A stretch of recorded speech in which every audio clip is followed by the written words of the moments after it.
off and the clock has started. Penis. It's one small step for man, one giant leap for mankind.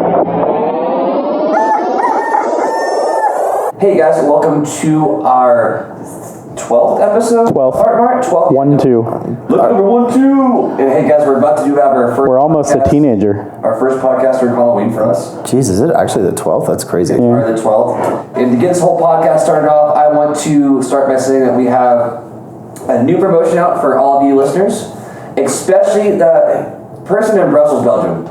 Whoever you are, thank you so much for watching our shit. Eat waffles for Good me. heavens, man. Good, yeah, literally. You're our most hardcore user ever, so we're going to have, if you can DM me on Mart Official on our Instagram, we will give you the first access to our Discord server because you've been one of our biggest hardcore users ever. So congratulations to Mr. Belgium. Where you get to talk to us directly. Yeah, right to our dirty faces. If you speak German, ich liebe dich, motherfucker.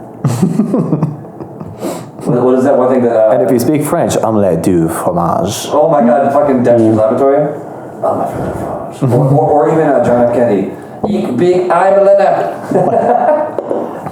But anywho, everyone else that's out there, we have 4 more people for our free Discord promotion out right now. The first 5 people in our Discord are absolutely free. You guys can interact with us live, talk shit if you guys want to, but we will talk shit. Please back. talk shit. Talk all the shit.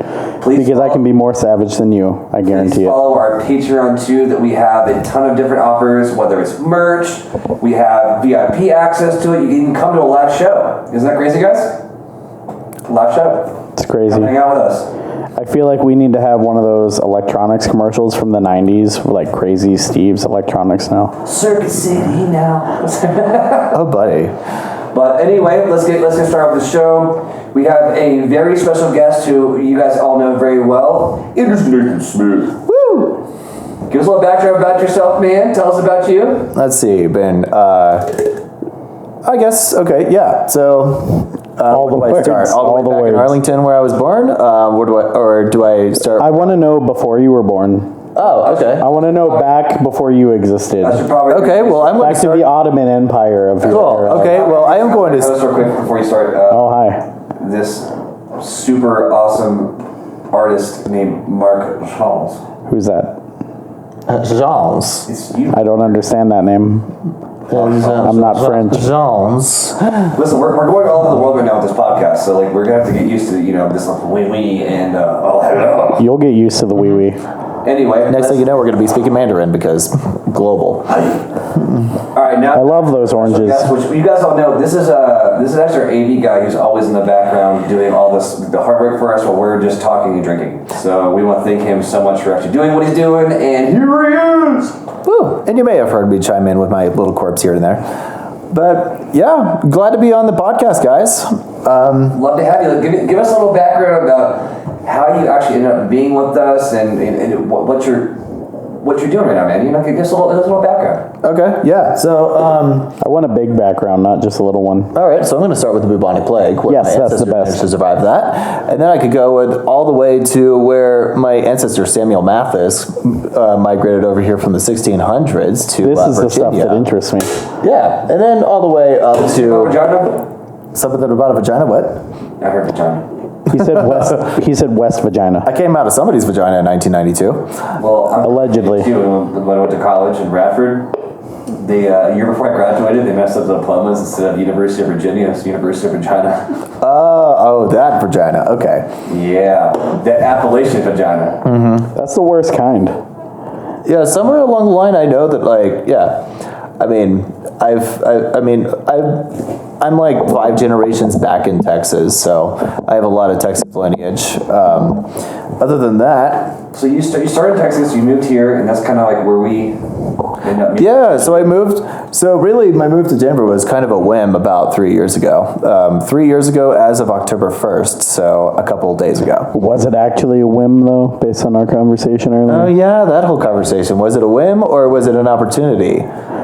I would say I kind of made the opportunity after searching for the opportunity, like looking for other things. So really, I would say it was an opportunity, yeah.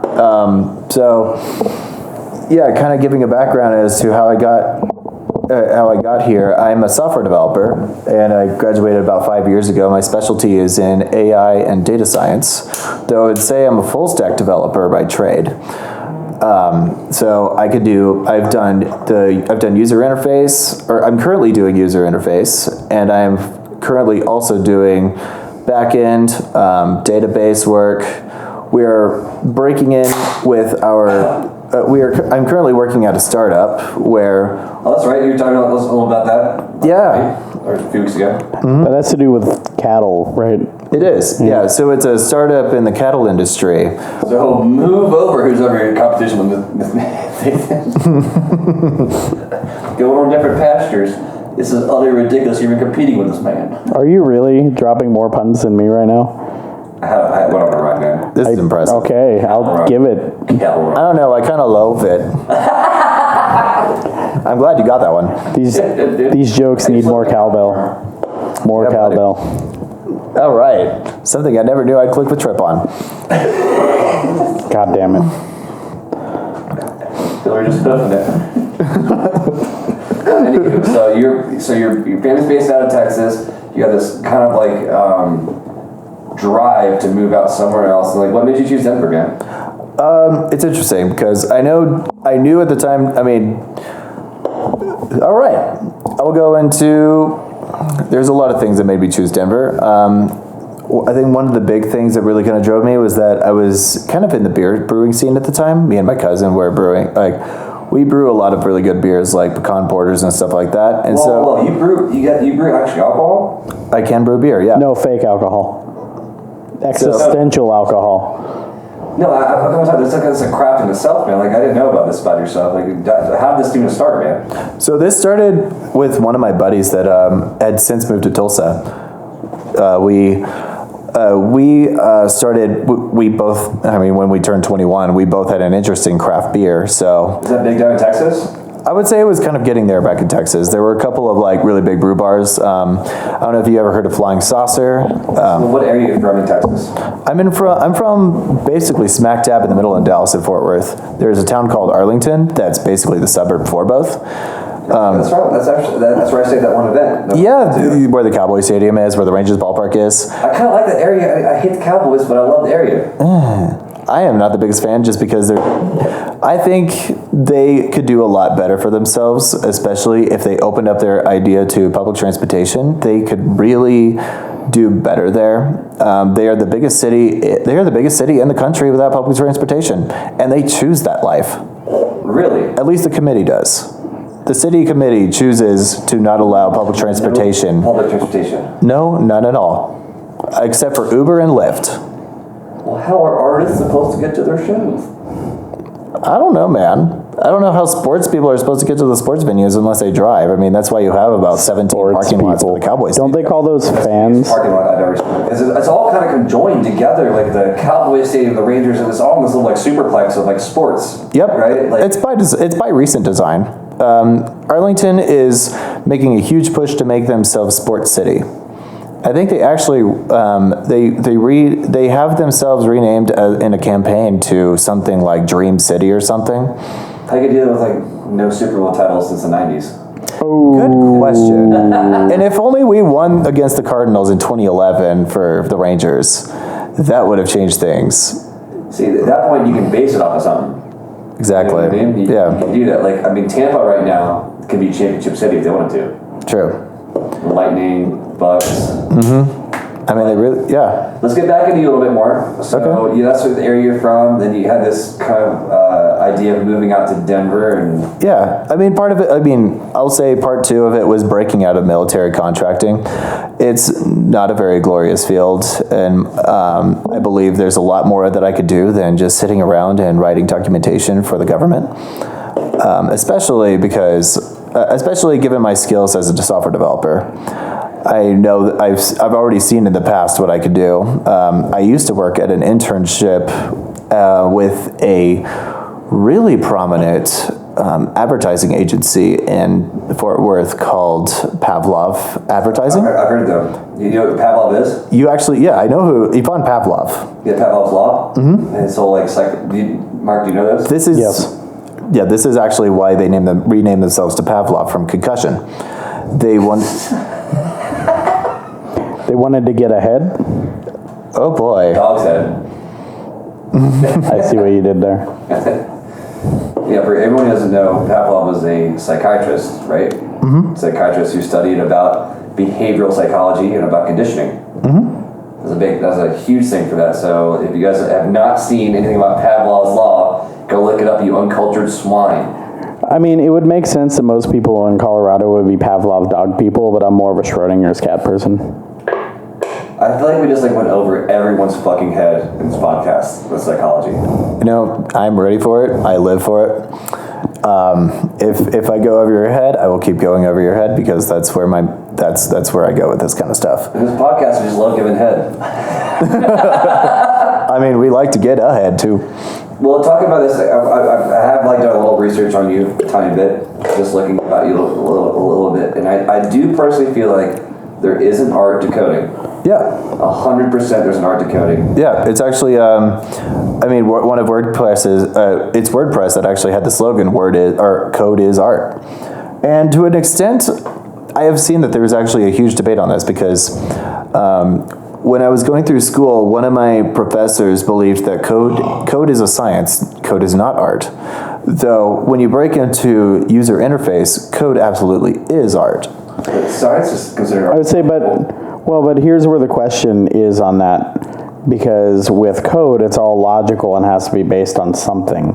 Where art, you can literally smear a penis on a canvas with paint, and that's art. Or a banana with Sure, tape. but then isn't there physics behind the paint as well? Well, there is. But, I mean, not saying that coding is not art, just from, the perspective. It all has to be based on a logical design that has an outcome. Because it all has to work together. You can't just write a bunch of random gibberish. What about color theory? I mean, color theory in itself is kind of something you study in order to achieve a specific outcome. That is true. I mean, okay, so if we're diving down into this, can you create music without math? I would believe so, no. Yeah. You can't. I believe you could stumble upon music without math, but... It's non-chromatic. You know, there's some music out there that's kind of like that. It's just kind of all over the place, but... Mathcore? The music that you guys listen to now, you fucking amazing... Heathens. It's all based off math. It's all based off logical science that's going to sound good to your ears. Mm-hmm. I feel like the same thing with you, with visuals. I mean, you develop websites and stuff too, right? Of course. Yeah, so there's a visual aspect to that to make sure it's aesthetically pleasing for someone that keep on clicking through. Yeah, and it all ties back to color theory. Right. And especially at the most fundamental level of web UI design, you are talking about playing with color theory in a way that makes the website not just visually aesthetic to the user, but also heuristic. And heuristics is one of the big things we've been tackling for about a month now at our startup, is making sure that so heuristics, if I might explain, is the art of making making an interface easy to understand without having to learn the system. So KISS, keep it simple, stupid. Kind of, sort of. Kind of, Except, a little bit. I would say it's more about, it's psychological. Okay. So heuristics is when you go to a website and you know exactly what to do without ever having visited it. That is a website that follows heuristics. So say... okay, now I'm kind of, it's drilling in my brain now. Yeah. So it's kind of like walking into a department store and just happening to know where everything's at, even though you've never been to that particular one. Correct. It is, I would say the department stores actually follow a system of heuristics. Trip is raising his hand right now like a young child. Now, a special word from our sponsors. This episode is brought to you by Pete's Pizza and Abortion Clinic, where yesterday's loss is now today's sauce. You get back into, I want to talk a bit about your influences about your coding. Because we've obviously ascertained that this shit is an art. You're using big words over there. Mm-hmm. I ascertained that you... Ascertain? Did you check a thesaurus today before we just started the podcast? I'm proud of you. I don't know. This isn't Jurassic Park. That's not the same kind of Saurus, sir.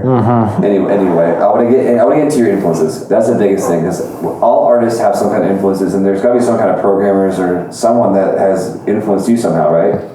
I would say one of my bigger influences was I got to give a shout out to my to the director of interactive development at Pavlov Agency, Alan Cardozo, for really encouraging me to stay on this path and to use what I learned there to continue on my UI on my UI skills. That's better than a UTI skill. Yep. Too. Yeah. Absolutely. You need AZO for that if you have a UTI skill. I'd say. Yeah. And cranberry juice. Yeah, well, And time. Well, we should forward this info to Nathaniel, who could really use it right now. No, that's a different situation. He's having a shitty day. Absolutely. I didn't say it. So, and I mean, there's a lot. I mean, when you're talking about software development, there's a lot of good influence out there, especially if you want to get onto the artistic side. One thing that I would love to dive into in the future, if I ever get the I don't know, the drive to do so, again, is game development. It's one of those things that you really need kind of a jack of all, you need a team of people. Or Jack just of all games? A jack of all games, yeah, I suppose. Check us all off. What? You need, I mean, especially when it comes to game development, you have to have artists on board, you have to have story writers. Are you saying we need to develop a game together? Because I got the art assets. that I feel like we absolutely could. Let's do it. Just the development of the game itself. Hey, is Nathan. so hard to Nathan. It absolutely Nathan, is. There's so much, yeah? Guess what? Chicken butt. If we develop a game together, we can tell the ladies that we have more game than most guys. Absolutely. I'm down. That's a claimable thing. Sweet Jesus. That we got game. Moving on. I have all the game. Oh, buddy. Yeah, we have 100% of the game. Hey. So, we will talk after. All right, let's talk Are after they the in podcast. color, though? I feel like we just made a side project and we need to talk after the I want to keep podcast. talking about the gaming aspect of this because there's an art to it. I think whoever is listening to this fucking podcast has played at least one video game in their entire life. Even Flappy Bird. We know you've all played Flappy Bird. Or Tetris. But every single game that you played has had to be developed by some person.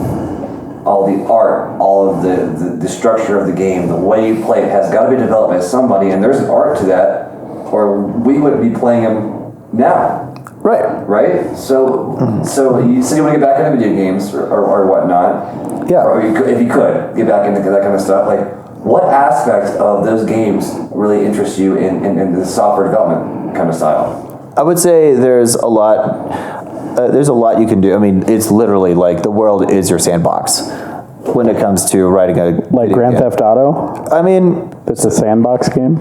I'll be real. Most developers don't start with AAA, and if they do, Yeah. they're like there's some code monkey in the back of the company. There's actually a huge.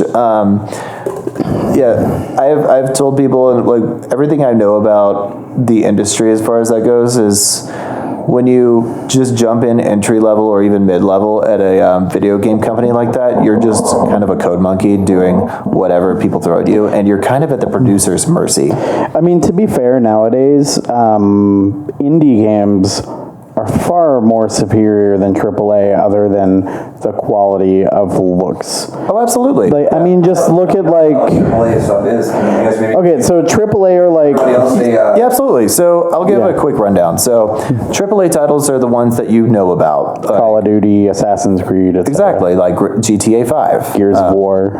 Yep. Uncharted, so and such.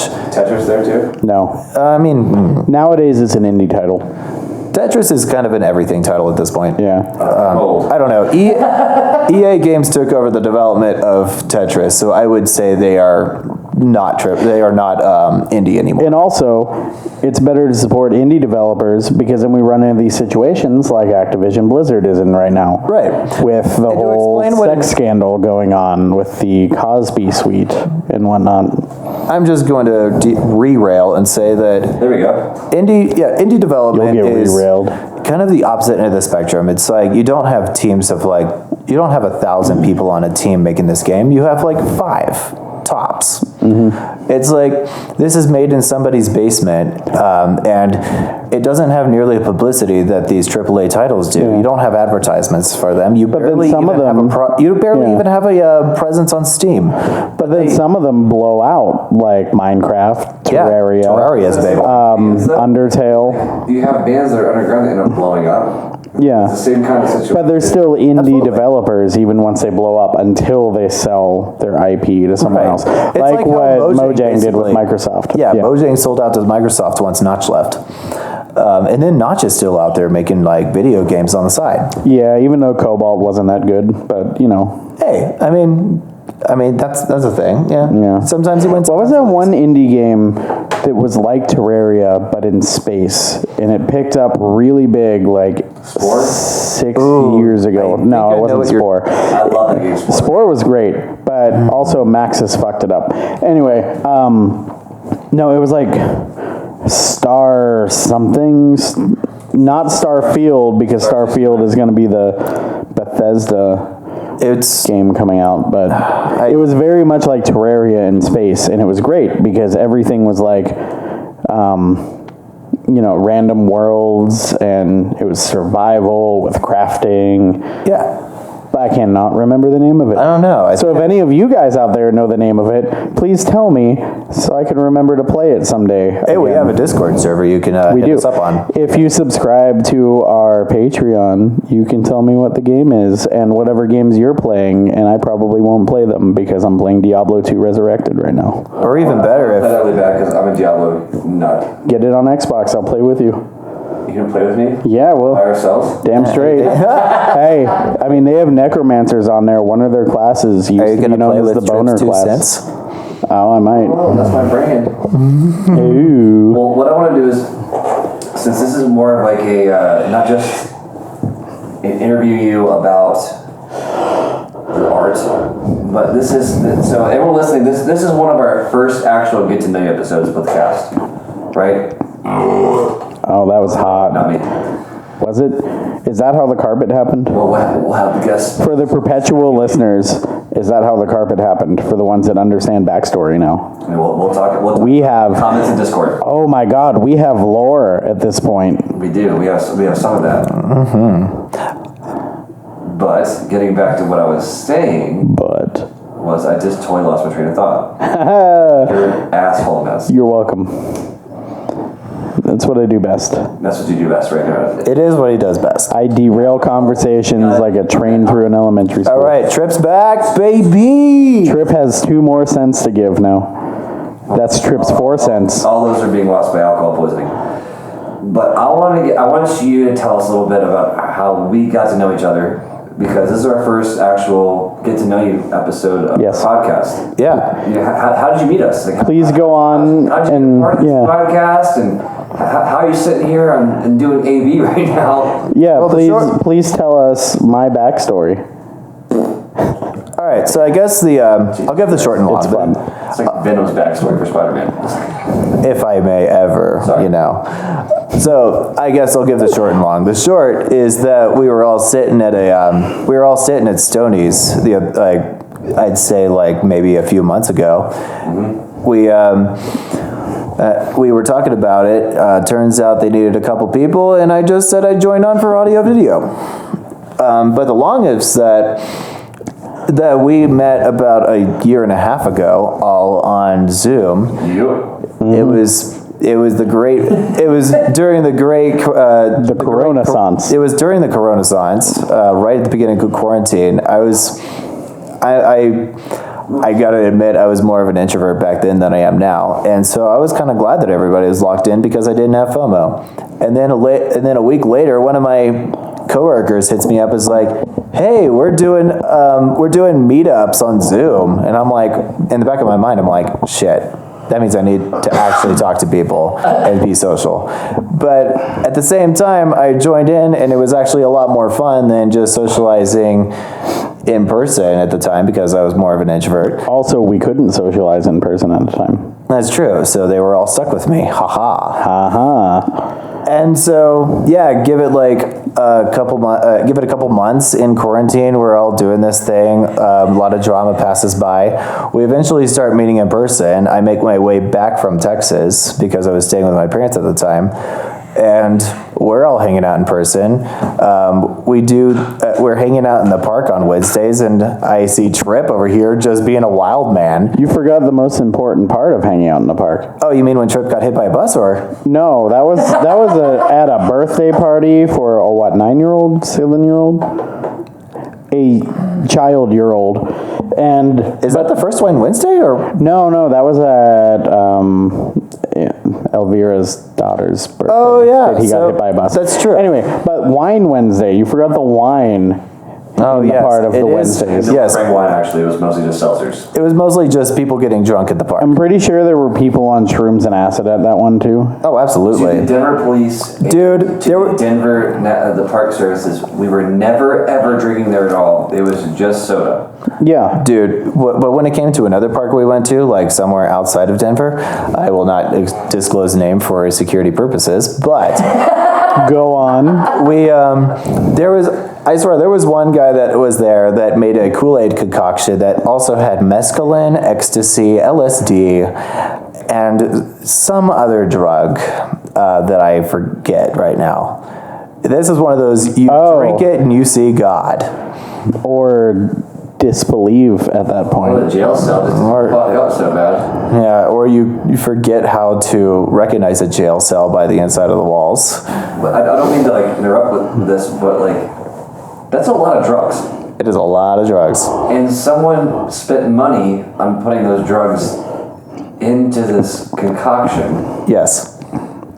Jesus. So- Dancing Christ. So given that cowboy Kool-Aid is usually grape Kool-Aid mixed with Everclear, would this be hippie Kool-Aid? No, this is way beyond that. This Be is, cool like mushrooms or this is everything that. Oh, so it's Baltimore Kool-Aid. I would, What I was gonna say. You're like, I don't know. I would say this is Spirit Guide Kool-Aid. That's just ayahuasca. Part. But getting back into us meeting up and stuff like that, we met at Stoney's or whatnot. Got talking a little bit, and since you're so into coding and stuff like that, it just made sense that you'd be the AV guy. Yeah, I mean, I'm always on the technical side. Even when it comes to art, I get into the technicals of it.